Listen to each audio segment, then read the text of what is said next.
А в Воркуте вскоре могут присвоить звание «Город трудовой доблести», увековечив подвиг тружеников тыла.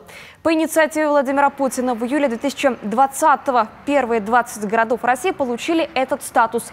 Работу продолжили и в этом году. Администрация Воркуты направила в правительство Коми и Госсовета Республики предложение о присвоении звания «Город трудовой доблести» и нашему заполярному городу.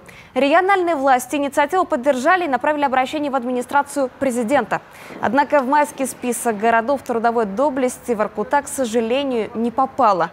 В годы войны воркутинцы внесли в экономику страны почти 8 миллионов тонн высококачественного угля. В добыче участвовали горняки, служащие, домохозяйки, учащиеся, сотни передовиков. Ежедневно выполняли по 2-3 нормы. Только для блокадного Ленинграда железнодорожники Воркуты и Янты перевезли свыше 200 тысяч вагонов угля. Газета «Ленинградская правда» в те годы писала: «Мы, ленинградцы, помним в ряду многих суровых блокадных дней радостный день, когда через Ладогу сквозь окружавший город кольцо к нам прибыли первые угольные эшелоны».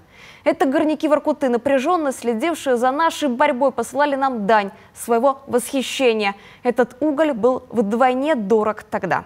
И как топливо, и как знак любви.